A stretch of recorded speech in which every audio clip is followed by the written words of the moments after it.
Salut à tous, je suis très contente de vous retrouver aujourd'hui pour une nouvelle vidéo. Vous l'aurez vu dans le titre, c'est le premier update du mois de décembre et je suis surexcitée de vous présenter cette vidéo tout simplement parce que, vous le savez peut-être un petit peu si vous me suivez, je suis en panne de lecture depuis quelques temps et là je pense que la fin de ma panne de lecture est arrivée puisque les 3 livres dont je vais vous parler aujourd'hui, je les ai lus en à peu près une semaine, globalement une semaine quoi. Donc on va dire que je retrouve un rythme de lecture un peu plus régulier et surtout j'ai l'envie d'aller lire. Quand je suis plongée dans un livre j'arrive à ne plus le quitter, voilà. Parce que là ce qui me manquait c'était l'envie d'aller vers les livres et là c'est tout l'effet inverse, j'ai vraiment l'envie d'aller vers les livres. Bon là j'ai un petit peu moins le temps cette semaine donc je pense que je vais, enfin là dans les 2 semaines à venir comme il y a les partiels je risque de ralentir un petit peu le rythme, bien évidemment c'est logique. Mais voilà, en tout cas la panne de lecture je pense qu'elle est définitivement derrière moi et ça je suis vraiment très contente. Mais encore une fois je pense faire une vidéo à l'occasion sur la panne de lecture. J'avais dû faire un article sur le blog, j'essaierai de vous mettre en barre d'infos si je le retrouve à ce sujet, mais j'aimerais bien faire une vidéo dessus, donc n'hésitez pas à me dire si ça peut vous intéresser et on verra bien, voilà. Maintenant, on va cesser un petit peu de parler de panne de lecture, ça risque de me porter la poisse et on va passer à l'update, hein, puisque c'est quand même pour ça que vous avez cliqué, je suppose, hein, voilà, pour savoir un petit peu mon avis sur certains livres. Le premier dont je vous parlerai aujourd'hui, il s'agit d'Au fond de l'eau de Paula Hawkins, publié chez Sonatine. Je vous parlerai ensuite d'Illuminae, le tome 1 Dossier Alexander de Jay Christophe et Amy Kaufman, publié chez Casterman. Et je clôturerai cette update avec le Pacte d'Emma de Neil Gaiman publié chez Albin Michel. Et je profite de cette petite intro pour vous rappeler que le concours est toujours en ligne. J'espère, si je me plante pas au niveau des...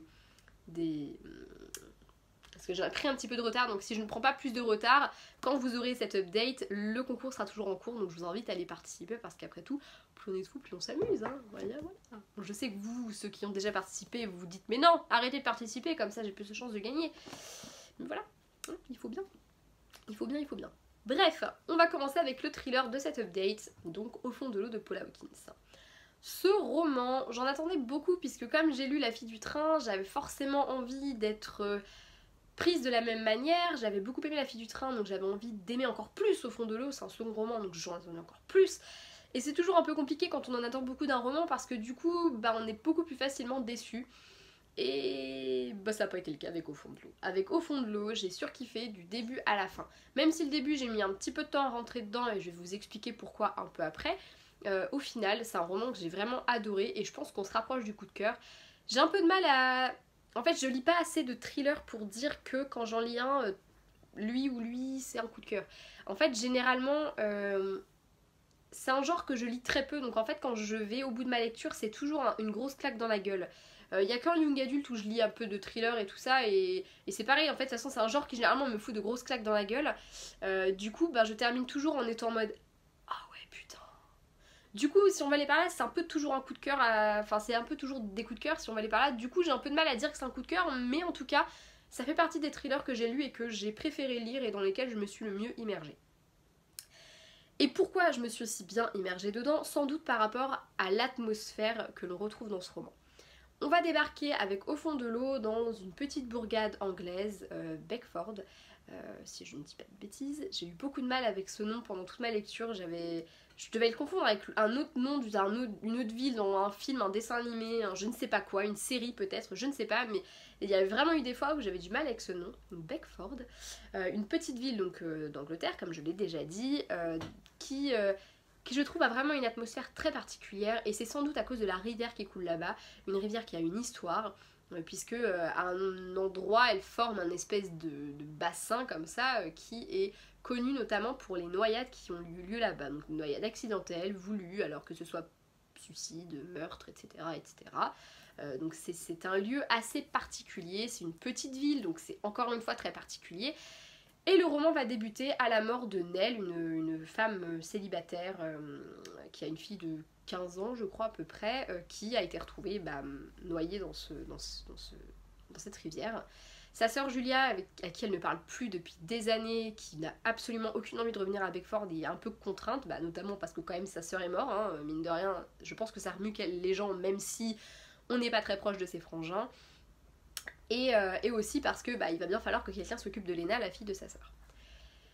Et dans ce roman, on va suivre énormément de personnages et la grande question qui va se poser c'est est-ce que Nell a sauté, est-ce qu'on l'a poussé, qu'est-ce qui s'est passé, voilà. On va essayer, tout le roman va tourner autour de ça, de la grande question de qu'est-ce qui s'est passé ce jour-là en haut de cette falaise, est-ce qu'elle a sauté, est-ce qu'on l'a poussé, qu'est-ce qui se passe. C'est donc un roman qui, moi je trouve très prenant et le fait qu'on suive énormément de personnages, ça rend vraiment les questions multiples et variées. En effet, on va avoir énormément de narrateurs, j'en avais compté une dizaine, j'ai plus le nombre précis en tête mais il y a une dizaine de narrateurs, donc oui il y a beaucoup de points de vue, oui c'est un petit peu compliqué, ça fait beaucoup de personnages, beaucoup de choses à assimiler et surtout beaucoup de petites histoires on va dire différentes puisque forcément même si globalement l'histoire va tourner autour de la mort de Nell, il y a aussi plein de petites histoires autour qui vont venir se regrouper autour et ça forme la petite ville de Beckford et sans ça, je trouve que c'est un roman qui est très prenant. Au début, je vous l'avoue, et même si j'adore quand il y a énormément de points de vue, beaucoup de personnages, c'est quelque chose que j'aime beaucoup personnellement, même si j'adore ça, j'étais un petit peu paumée au début, je le reconnais. Il y a eu, on va dire que le roman est découpé en 4 parties, et je pense que pendant la première partie, c'était vraiment une mise en bouche en fait. On essayait de nous faire plonger dans l'atmosphère de la ville, donc soit ça matche, soit ça casse. Personnellement, moi ça a matché à 100%. Et donc on avait l'atmosphère qui se mettait en place et surtout on essayait de nous faire comprendre les différents personnages et les différents enjeux que chacun allait avoir à mener. Ça n'a aucun sens cette phrase, mais vous voyez où est-ce que je veux en venir, je pense. Du coup, pendant la première partie, il y avait des moments où j'étais un petit peu... Enfin voilà, je me posais quelques petites questions et surtout j'avais tendance à retourner un petit peu en arrière pour être sûre que tel personnage c'était bien tel... Enfin voilà, j'essayais d'assimiler qui était qui. Mais globalement ça s'est fait quand même assez facilement. Je trouve que l'auteur a une façon d'écrire qui fait qu'à chaque point de vue on a... Enfin chaque point de vue, la plume est différente. À chaque point de vue on a vraiment le sentiment de pénétrer dans la tête d'une nouvelle personne. Et j'ai trouvé ça vraiment très cool parce que... Enfin pour moi c'est que du positif, surtout en thriller. J'aime beaucoup quand on varie les points de vue parce que comme ça on a vraiment... une vision de tout et surtout ça nous brouille un petit peu plus les pistes en même temps que ça nous apporte des réponses parce qu'on va avoir des réponses sur un tel mais à côté il y a d'autres choses qui vont rester dans le flou et tant qu'on passe pas à telle personne on sait pas et même en étant avec telle personne comme tout est un petit peu subjectif voilà chacun a sa vision des choses forcément ça influe et j'ai trouvé ça génial notamment aussi au niveau des personnages parce que non seulement ça nous fait découvrir beaucoup de personnages. C'est des personnages qui demeurent très ambigus tout le temps, notamment parce qu'on a leurs avis, mais aussi ceux des autres sur eux. Et du coup, c'est voilà, on n'a jamais l'avis de l'auteur vraiment, on a tout le temps plein d'avis différents sur tout le monde. Et du coup, c'est petit à petit, en découvrant un petit peu les forces et les faiblesses de chacun, qu'on va s'attacher à eux, ou au contraire, en venir à les aimer, puis finalement, non, on les aime plus. Et moi ça m'a vraiment fait ça avec plusieurs personnages, il y en a au début j'accrochais pas plus que ça, je les aimais pas, je les trouvais antipathiques et plus la lecture avançait, plus j'appréciais, puis il y avait 2-3 petits trucs qui faisaient que en fait non j'aime bien. Et puis il y avait des petites révélations sur chacun qui faisaient que certains qu'on aimait bien au début finalement en fait non lui je l'aime pas du tout. Elle je l'aimais pas trop mais finalement c'est vrai qu'elle a vécu ça donc voilà. Je prends des exemples au pif, j'ai dit il ou elle vraiment au hasard parce que j'ai pas de personne précise en tête à vous citer là pour les 2 exemples. Mais voilà, c'est un petit peu l'idée de ce bouquin et c'est quelque chose que j'ai beaucoup aimé personnellement. L'intrigue en elle-même, elle est plutôt cool perso, moi j'ai bien aimé se poser la grande question du suicide, du meurtre, qui a fait quoi, qu'est-ce qui a pu la mener à se suicider et on va en même temps avoir un petit peu une double enquête parce que forcément y a d'autres choses qui vont influer sur ce qui s'est passé avec Nell et j'ai trouvé ça vraiment cool. En plus de ça il y a pas mal de références à ce qui s'est passé avant au niveau de cette rivière parce que Nell était vraiment passionnée par la rivière, elle avait un grand projet autour de cette rivière et elle enquêtait beaucoup autour des différents morts qu'il y a eu en fait au niveau de cette rivière et en fait on va se rendre compte qu'il y a plusieurs destins de femmes qui sont liés et c'est pas forcément enfin on s'y attend pas forcément au début et petit à petit on va plus ou moins comprendre en fait ce que Nell avait vu avant nous et avant tout le monde. Et personnellement j'ai vraiment aimé cette histoire, je l'ai trouvée vraiment prenante et vraiment bien menée. Et plus encore je pense c'est l'atmosphère moi qui m'a vraiment plu. Comme je l'ai déjà dit plus tôt, pendant toute la première partie on assimile qui est qui. Et surtout on va vraiment se retrouver plongé dans la ville. Il y a vraiment une atmosphère très, très riche et très intense. Il y avait des fois où j'avais des frissons, où j'avais l'impression vraiment de visualiser la ville et de visualiser l'ambiance qu'il y avait dans cette ville ou à certains événements, à certains endroits. Je trouvais qu'il y avait vraiment une atmosphère très particulière. Je trouve d'ailleurs, c'est con à dire, mais je trouve que la couverture, pour moi, si l'atmosphère du livre devait avoir une couleur, c'est celle-ci. Vraiment. Cette espèce de bleu un peu trouble, un peu foncé, un peu... Enfin voilà, avec ses ombres et ses lumières. Et ben je trouve que c'est totalement ça parce que... ouais, c'est un livre avec une ambiance très forte en fait. Et j'ai vraiment adoré ça. C'est quelque chose que j'aime beaucoup dans les thrillers. Et je pense que dans un thriller comme celui-ci, c'était ce qu'il fallait faire en fait. Et l'auteur pour moi a vraiment bien joué son coup. Euh, Après, bah du coup, c'est vrai qu'on est tellement plongé dans l'ambiance que l'action, elle vient un peu tardivement, puisqu'elle arrive que dans les 2/3 parties, je dirais. Et voilà, mais moi, ça m'a pas dérangé parce que, enfin voilà, je pense que cette mise en place, elle était nécessaire et ça permet aussi de comprendre les enjeux du roman et de voir où est-ce que vraiment va falloir que notre esprit se focalise en fait. Et puis ouais, non, moi personnellement, la construction du roman m'a pas du tout dérangé, mais je sais qu'il y en a qui l'ont trouvé vraiment long et pas intéressant pendant la première partie, mais moi, je crois que c'est la partie que j'ai préférée en fait parce qu'il y avait vraiment une ambiance et des questions qui se posaient qui étaient vraiment intéressantes. Et ce que j'ai beaucoup aimé aussi, et c'est le dernier point que je vais aborder avec vous là, parce que sinon je vais en parler pendant 10 ans de ce livre tellement je l'ai aimé, c'est le côté, bah on frôle un peu le paranormal. Il y a des moments où on ne sait pas trop, comme l'auteur n'apparaît jamais vraiment, qu'on a plein de personnages différents, et ben on va tellement se baser sur ce que les personnages nous disent, que si c'est des personnages qui, bah par exemple Julia, elle sent vraiment la présence de sa sœur partout dans le village, parce que c'est un endroit où elle est jamais allée sans elle, parce que c'est un endroit où tout lui rappelle sa sœur, et du coup, elle sent la présence de sa sœur partout, et du coup il y a des fois où nous aussi on la sent en tant que lecteur. Et à côté de ça, quand on va avoir des personnes qui sont très fermées à ce genre de choses et qui ne croient pas du tout aux esprits, qui se disent pas du tout que ça peut exister, qui n'ont absolument, qui quand ils pensent aux gens qu'ils ont perdus, ne les visualisent dans rien du tout autour d'eux, et ben là à l'inverse on ne va rien ressentir du tout. On va vraiment avoir, selon le personnage abordé, et c'est vraiment toute la subjectivité et tout ce qui est très intéressant dans les points de vue, je trouve, et ben c'est que du coup, selon le personnage, on va avoir cette petite question qui va apparaître. Est-ce qu'il n'y a pas quelque chose... Enfin, est-ce que les esprits n'existent pas? Est-ce qu'il n'y en a pas dans ce roman? Et en fait, on n'a jamais de véritable réponse concrète. C'est à nous de chacun se faire son opinion, de se dire, bah ouais, là, il y avait bel et bien un esprit. Ou de se dire, bah non, il n'y avait pas d'esprit. C'est la nostalgie qui faisait que bah, Julia, elle sentait sa sœur dans ces endroits-là, par exemple. Je ne cite que ça, mais il y a un personnage qui est vraiment très très axé autour de ça. Et c'est vrai que... Bah, même après qu'on ait fermé le bouquin, la question elle demeure, on peut pas s'empêcher de se poser la question de est-ce que ce personnage là est un peu cinglé ou est-ce que non, est-ce qu'il y a quelque chose de plus derrière. Et enfin, personnellement j'ai beaucoup aimé cette espèce de mélange des genres et ça a beaucoup contribué à ce que l'ambiance elle soit aussi pesante parfois et en même temps c'était pesant dans le bon sens du terme en fait, il y avait un malaise qui s'installait et en même temps bah, c'est un malaise qui est plaisant parce que bah, ça nous immerge vraiment dans l'univers du roman.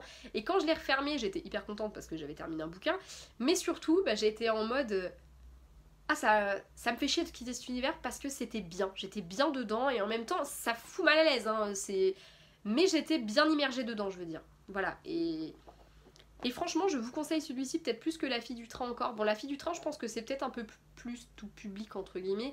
Mais disons que celui-ci, je pense qu'il faut apprécier, par exemple, quand il y a plusieurs points de vue, une histoire un peu lente et une atmosphère plus que... voilà, après, il y a pas mal d'actions sur la fin, mais voilà. La Fille du Train... est pas mal aussi, et joue pas mal aussi sur les points de vue et sur la fiabilité de ses personnages. Enfin je sais pas, personnellement j'ai préféré celui-ci, donc on va dire le choix du cœur ferait que je vous conseillerais celui-là, mais La Fille du Train est vraiment très bien aussi, donc voilà. Bref, je vais m'arrêter avec Au fond de l'eau et on va passer au second livre de cette update, à savoir Illuminae, donc le premier tome, le dossier Alexander. Je pose Au fond de l'eau, voilà. Ce roman nous plonge complètement dans un univers mais qui n'a absolument rien à voir puisqu'on est en 2575, donc oui on est dans un paquet d'années, je pense que d'ici là il y aura pas mal de choses qui auront changé et en effet hein, en tout cas dans l'univers d'Illuminae il y a absolument rien de pareil puisque, enfin rien, en tout cas ça se saurait. Il y a des trucs, ce serait peut-être pas mal de les inventer, de commencer à travailler dessus maintenant. Mais voilà, donc on est en 2575, Caddy est une adolescente somme toute assez normale, elle a des petits talents de pirate informatique qui vont l'aider par la suite du roman. Elle vient de rompre avec son copain, elle s'imagine que c'est la pire tragédie qui pouvait lui arriver ce jour-là, seulement leur planète est attaquée, puisque bon, bah, voilà, hein, l'humain a colonisé absolument tout partout hein, dans l'espace. Leur planète est attaquée par une grosse entreprise interstellaire, je crois que c'est comme ça qu'ils disent dans le résumé, oui, entreprise interstellaire, Bytech, qui va absolument tout péter sur son passage, menacer la vie de beaucoup de personnes, en tuer énormément d'autres. Heureusement pour Cady, elle va être, entre autres, elle fait partie en tout cas des personnes qui sont sauvées par un des vaisseaux de, en gros, l'espèce de, je crois que c'est l'armée je sais pas quoi unifiée, non, je ne sais pas, je dis des grosses conneries, attendez, je vais regarder, il y a un index à la fin, désolée, hein, je prends mes... l'autorité des terraplanètes unifiées, voilà. Et donc ils sont sauvés par un des vaisseaux de cette machin là, voilà, et donc Cady va se retrouver dans un des vaisseaux, puisqu'il y a 3 vaisseaux en tout, il y a ce vaisseau là qui est un vaisseau de, je crois que c'est un vaisseau de guerre en gros, et les 2 autres c'est des vaisseaux scientifiques, et en gros ils sont dans l'espace tous les 3, parce que il faut bien, au cas où si jamais il y a des ennemis ou quoi que ce soit, il y a un vaisseau de défense et les petits vaisseaux... je crois que c'est à peu près ça en gros dans l'idée. Je dis peut-être de grosses conneries, mais bref, toujours est-il qu'ils sont sauvés par ces vaisseaux, on s'en fout complètement, mais elle est sauvée, elle est sur un des vaisseaux, et son ex Ezra, donc celui qu'elle vient de quitter abruptement le matin même, est dans un autre vaisseau. Seulement voilà, arrivé sur les vaisseaux, il va y avoir 2-3 petits trucs qui vont chiffonner un peu Cady. Le fait qu'elle soit pirate informatique, ça lui fait mettre un peu les yeux où elle ne devrait pas les mettre.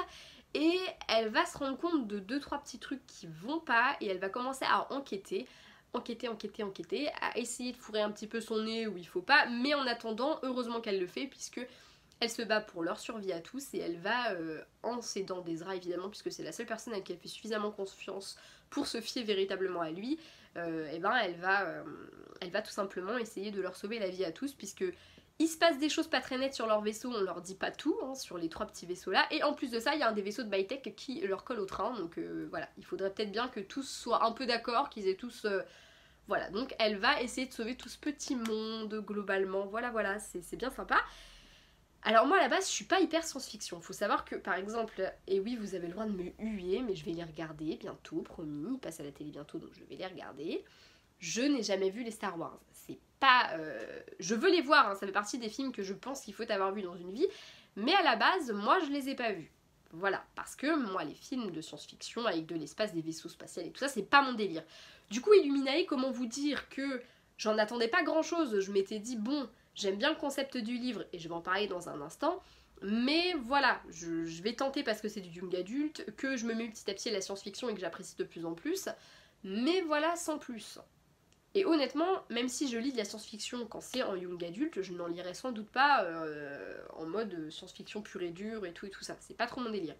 Et bah là honnêtement ça a complètement matché avec moi, ça m'a pas posé de problème que ça se passe dans l'espace, ça m'a pas posé de problème que ça se passe dans un futur tellement lointain qu'il y a des termes qu'on ne connaisse pas du tout et que ce soit parfois hyper compliqué. En même temps faut dire qu'avec toutes les dystopies que je m'en mange, heureusement que je m'arrête pas à des termes un petit peu particuliers. J'ai pas trouvé ça compliqué, encore une fois comme je vous l'ai dit, il y a un petit index à la fin, donc même si il y a des termes que vous avez tendance à oublier, personnellement bah moi je m'y suis pas reporté une seule fois à l'index, à part là pour retrouver un terme. Mais voilà, honnêtement, je m'y suis jamais reportée à l'index pendant ma lecture. C'est pas un livre compliqué et en plus de ça, il est hyper ludique. Et vous voulez savoir pourquoi? Parce qu'il est constitué comme un dossier. Je sais pas si, enfin, si vous le voyez, on le voit forcément.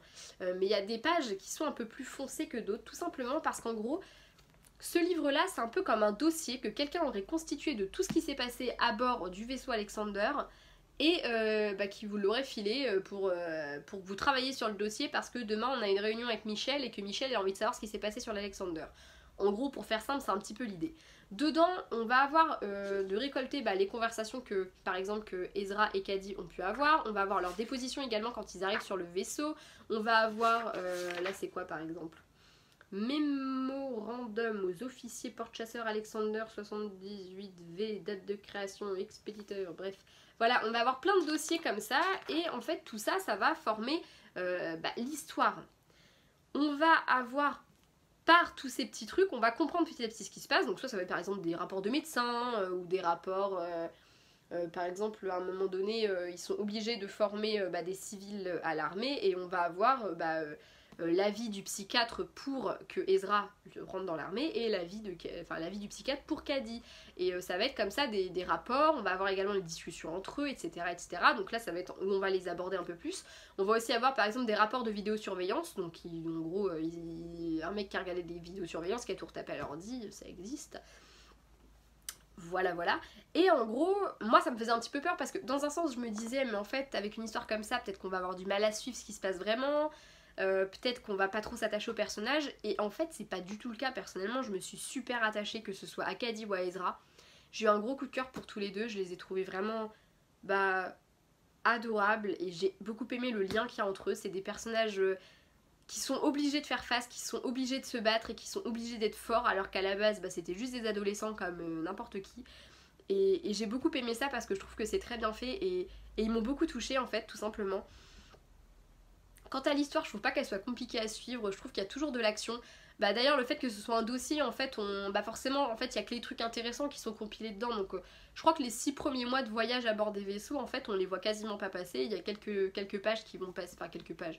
Bon, il y a peut-être une centaine de pages comme ça où il se passe pas grand chose, on va juste petit à petit avoir des petits indices et puis tout à coup tout va s'accélérer quand l'action va vraiment... Il va y avoir un événement qui va mettre la puce à l'oreille à Caddy et qui va petit à petit faire que tout va s'enchaîner assez rapidement. Et c'est hyper intéressant parce que en fait il y a des choses qu'on va découvrir parce qu'en fait Caddy va découvrir des choses et va les transmettre à Ezra ou à un de ses potes pour voilà, pour en apprendre, pour lui faire comprendre qu'il y a quelque chose qui se passe et tout ça. Et il se passe vraiment pas mal de choses et c'est très prenant, c'est très bien fait et j'ai vraiment aimé le côté dossier, c'est vachement ludique et tout. Après je comprends que ça plaise pas à tout le monde et je sais que en fait Illuminae, je pense que c'est soit on adore, soit on a un peu plus de mal parce que c'est un peu compliqué et surtout c'est pas forcément un roman dont on a l'habitude, c'est pas une lecture dont on a l'habitude, on sait pas trop comment le prendre au début et voilà, c'est vrai parce que il y a des choses, des fois on a l'impression que ça... Enfin, c'est pas hyper important, donc on sait pas si on doit le lire ou pas. Il y a des pages où on sait pas trop ce qu'on doit lire ou pas. Excusez-moi, je crois que j'ai moitié un début de hockey, ça promet pour le reste de la vidéo, moi je vous le dis. Non, ça doit être bon. Bref, c'est hyper particulier comme genre, c'est clair et net. Et je pense qu'en fait, il faut tout simplement le prendre comme il est. On le prend, on lit ce qu'on veut lire, ce qu'on a envie de lire. Ouais, je ne sais pas, mais voilà, personnellement, moi, ça a marché avec moi. J'ai trouvé l'histoire sympa, je me suis vraiment laissé prendre au jeu. J'ai eu un coup de cœur pour ce roman, honnêtement. J'ai adoré les personnages, j'ai adoré l'histoire, j'ai adoré la manière dont c'était présenté. Je me suis pas ennuyée une seule fois et j'ai tout compris. Voilà, j'ai pas eu de mal à rentrer dedans. Donc personnellement, je vous conseille vraiment Illuminae. Après, ceci dit, je comprends que certains n'aient pas aimé. Je sais qu'il y a plusieurs personnes qui, eux, n'ont pas du tout accroché avec. Moi, en tout cas, je vais aller à la bibliothèque juste après pour le rendre parce que je suis carrément en retard dans mes rendus bibliothèque, je vais me faire tuer. Et je vais essayer d'emprunter le tome 2 s'il y est encore. Hier, j'ai vu qu'il y était sur internet, donc il devrait peut-être y être encore. Parce que croyez-moi, j'ai qu'une envie, c'est savoir la suite de cette histoire. Même s'il me semble que dans le tome 2, on suit des personnages différents. On verra bien. Mais en tout cas, j'ai vraiment hâte parce que c'est un roman que j'ai aimé, c'est un univers que j'ai vraiment hâte de retrouver et il me tarde de lire la suite. Voilà. Je vais m'arrêter sur Illuminae. Je suis désolée, c'était un petit peu plus brouillon Illuminae qu'au fond de l'eau, mais je sais pas, j'avais plus de mal à aborder peut-être cette thématique-là où je me suis laissée déconcentrer. Je suis désolée, je vais essayer de me recentrer bien. Du coup, je vais passer au Pacte d'Emma de Nin Gorman. Je pense qu'on ne présente plus Nin, vous la connaissez tous sur la blogo, sur Booktube et compagnie, hein, ça me paraît assez logique. Je remercie vraiment lecteur.com pour cet envoi. Bon, même si vous le savez, j'ai fait ma boulette, je l'avais déjà acheté, mais n'empêche que je les remercie du fond du cœur parce que je pense que ça me touche d'autant plus que ce soit livre de Nin que j'ai reçu et voilà, je les remercie de leur confiance. Voilà, donc je tenais à faire la petite parenthèse remerciement maintenant. Vous avez sans doute entendu un petit peu parler du résumé de ce roman. Il s'agit d'une romance entre Emma et Andrew. Andrew qui est un vampire qui n'a absolument aucun scrupule à tuer des humains. Voilà, lui il s'en fout des humains, c'est ça bouffe un petit peu. Et Emma, une jeune femme qui souffre d'une maladie incurable, qui va finir par la réduire à l'état de légume puis carrément de la tuer. Elle vit très mal cela. Ils vont se rencontrer... pas forcément dans les manières, enfin, de manière très charmante, hein, puisque Emma va tout simplement tomber sur Andrew alors que il a assassiné une femme. Voilà, une chose en entraînant une autre, Emma va se rendre compte que c'est peut-être la seule solution pour elle de survivre, c'est d'être transformée en vampire. Et du coup, elle va vouloir conclure un pacte avec Andrew. Voilà comment les choses démarrent entre eux. Et puis voilà, tout simplement. Ce roman m'a vraiment plu. Il a des points positifs, il a des points négatifs, mais de toute façon, quand on part dans une histoire telle que celle-ci, on sait d'avance qu'il va y avoir du cliché, c'est pour ça que je trouve un un petit peu aberrant les gens qui reprochent un peu trop ce côté-là, parce que personnellement je l'ai pas ressenti plus que ça, honnêtement ça m'a pas gênée. Et pourtant je suis très chiante avec les clichés, mais là ça m'a pas gênée. C'est une romance que moi personnellement j'ai trouvée belle, j'ai trouvé agréable, je me suis laissée prendre au jeu. J'avoue que j'en ai parfois oublié le côté vampire d'Andrew, parce que je trouve que pendant une grande partie de l'histoire on a le sentiment d'avoir une romance entre les deux personnages, mais c'est tout. Je pense que passé la moitié il commence à y avoir vraiment des choses entre eux. Et là j'ai eu le sentiment d'avoir une romance somme toute assez basique. Personnellement ça m'a pas dérangée, mais du coup c'est vrai que je trouve un petit peu dommage que le côté vampire ait été oublié. Cependant sur la fin ça se rattrape parce qu'on a énormément de révélations, on en découvre plus sur les vampires en question et sur tout ce qui se passe, etc. On en apprend plus sur Andrew, on en apprend plus sur Emma et voilà. Andrew et Emma, c'est deux personnages que j'ai appréciés. À la base, Andrew, moi j'avais lu la toute première version, enfin une des premières versions, j'avais lu les premiers chapitres. Je sais plus combien exactement, mais en tout cas j'avais lu les débuts sur Wattpad. J'avais pas hyper accroché. J'avais pas accroché plus que ça avec la plume, j'avais pas accroché plus que ça avec les personnages, que ce soit Emma ou Andrew. Et là, la plume déjà je l'ai trouvée vraiment très jolie, j'ai accroché dès le début, je l'ai trouvée très fluide, très sympa. On voit qu'il y a eu du travail de fait et bah je le dis parce que j'ai lu le début de la première version, il y a eu du travail de fait et voilà, on voit que Nin elle lit beaucoup, ça se sent dans les tournures de phrases qu'elle peut employer et franchement c'est très agréable et on sent qu'il y a vraiment eu du travail, qu'elle a été aidée, qu'il y a des gens qui l'ont aidée, qui l'ont aidé à se relire, qui l'ont aidé à se corriger, qui lui ont apporté des... Attention, je suis pas en train de dire qu'on lui a écrit son livre, hein. Pas du tout. Hein. Je suis en train de dire que on voit qu'elle a pu compter sur l'aide de personnes qui savaient ce qu'ils faisaient et qui lui ont apporté un œil de lecteur en fait. Et rien que pour ça, Wattpad, je pense que ça a été une très bonne idée de publier comme lieu de publication en premier lieu, parce que ça lui a permis d'avoir des yeux de lecteur et de pouvoir après nous fournir en version papier, en version éditée chez un éditeur, voilà, en version version roman on va dire, pour différencier du côté fiction Wattpad. Voilà, quand je parlerai sur Wattpad je dirais fiction et pour le bouquin je parlerai de roman. Donc bref, et pour nous fournir un truc vraiment pour moi abouti et terminé. Et c'est un petit peu ce que je vais reprocher moi sur les trucs sur Wattpad, c'est que globalement c'est un côté un peu brouillon tout le temps. Je le sais, je publie sur Wattpad et c'est un côté très brouillon, j'en ai parfaitement conscience aussi. Du coup, là j'ai vraiment apprécié ma lecture pour la plume et aussi pour ses personnages parce que j'ai accroché avec Emma, j'ai accroché avec Andrew, j'ai trouvé qu'ils formaient un duo vraiment sympa. Andrew, j'ai beaucoup aimé le fait que pour une fois ce soit pas la nana qui tomberait de dingue du vampire mignon et gentil, elle va au contraire tomber amoureuse du vampire qui est un petit peu plus bad boy, badass, un peu mauvais garçon et voilà, j'ai beaucoup aimé ça. J'ai aimé également les différents petits rapports, enfin les petits clichés de la romance qu'on avait dedans.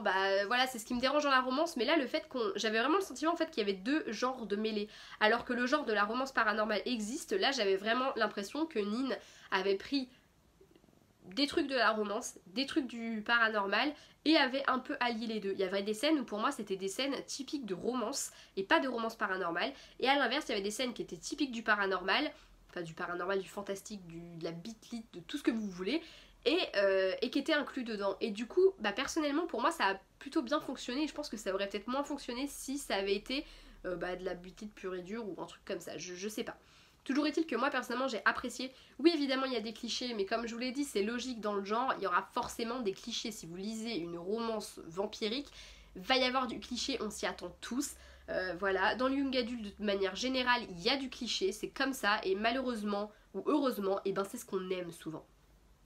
En tout cas là l'histoire d'amour elle m'a plu. J'ai un peu moins aimé les moments où c'était un petit peu je t'aime et je peux pas être avec toi, oh finalement je t'aime trop donc je reviens, oh puis finalement non, oh puis finalement si. C'est le genre de truc qui m'énerve un petit peu. Par contre j'ai beaucoup aimé le fait que l'un comme l'autre ils aient des secrets, mais que ça empêchait pas que petit à petit ils se rapprochaient jusqu'à pouf tomber dans les bras l'un de l'autre.